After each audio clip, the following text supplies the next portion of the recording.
Hi Kenra family, it's your ambassador, La Wheeler. I'm super excited for this very special tutorial. We're gonna take Tessa's hair back to a super organic, natural blonde blend. We're gonna camouflage some previously damaged pieces and make her look as blended and soft as possible. Let's get started. As you can see, there's really heavily highlighted hair, and it's gotten to a point where there's been so much overlap that it's caused damage and breakage. I want to disguise this by blending a beautiful balayage pattern, and I want to also preserve her hair's health. As you can see, there's a lot of interior depth, so this is a really good canvas to work on. In the back, she has so much more regrowth, so I think it'd look really pretty to add some dimension. As you can see, I'm using my clay lightener and I'm working up 2 sections from the nape of the neck up towards the crown. I'm being really generous with my application and sliding the lightener up and down onto the surface. It's really important that I'm pulling the hair as taut as possible so that I can get a really clean surface space. I'm bringing the lightener as close as I can, blending it up towards the root to just soften that big gap in her natural color.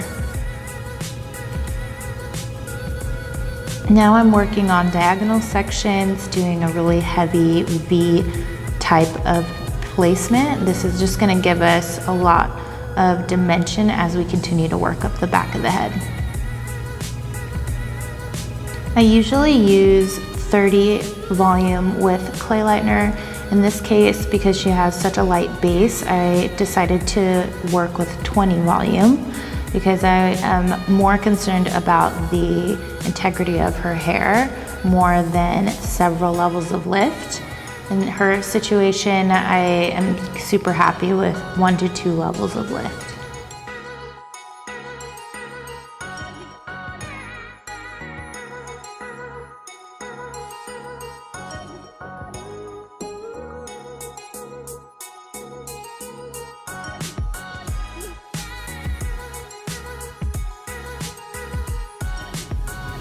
As you can see, each section I have a bolder pattern on each side, and I soften the interior section for a really organic effect.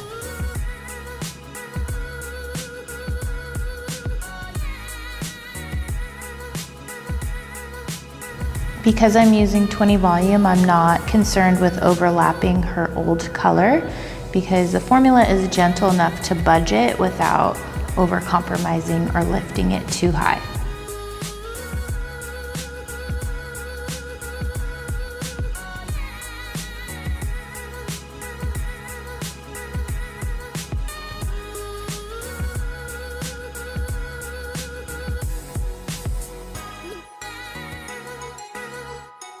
It's important to have a light hand in the middle of each of these sections because you don't want to push the product through and create bleed marks. It's important to saturate completely with clay lightener because you don't want it to dry out and not lift. So when you saturate and give a generous amount of product, it allows it to stay moist enough to continue the lifting process.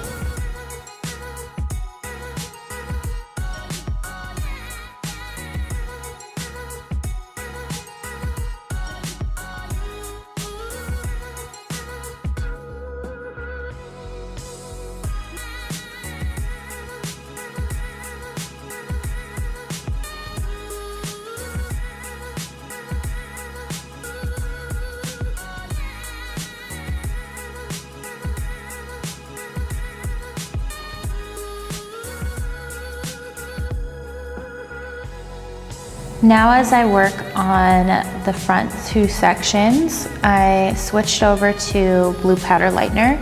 This is not a clay lightener, it's a high lifting lightener, and I decided to use it for the front so I can get a little bit better lift and more dimension. We're using 20 volume still, and Traditional lighteners and high lifting lighteners work really well with 20 volume. I'm still creating a similar pattern, but as I work towards the top sections, I'm getting nice and neat with my pattern and making sure it's soft and intentional. I'm even bringing up a third ribbon to give a better look of dimension.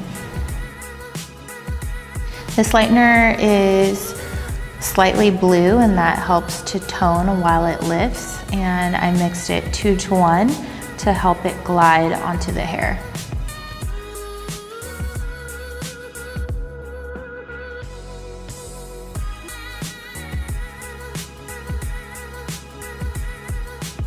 Now I'm working off the crown, and I'm continuing to do that more variegated pattern with the blue powder lightener, and I'm just gonna lay it over the sections where I use the clay.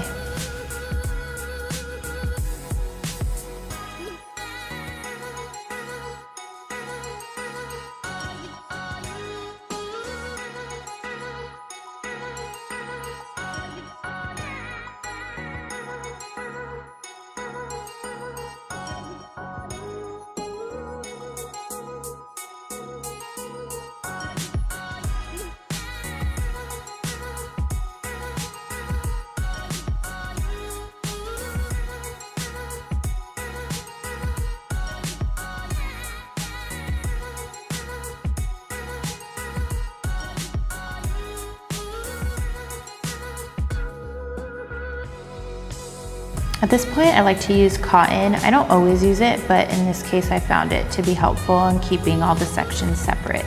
Now I'm pulling out very specific ribbons so that I can break up the old color pattern and start from scratch. Now that we're working on the hairline, I've mixed fresh product, and I'm being very delicate with my placement.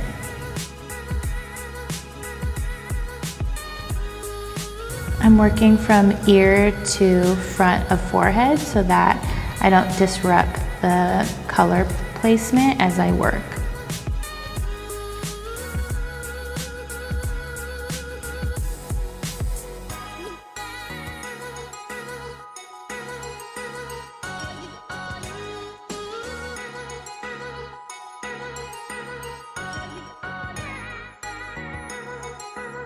We kept the toning really simple and dropped the shadow root down and combed it through an overall glaze. Because we balayaged, it softened up her whole entire look and melted in that top section that previously had disconnected from the rest of her hair.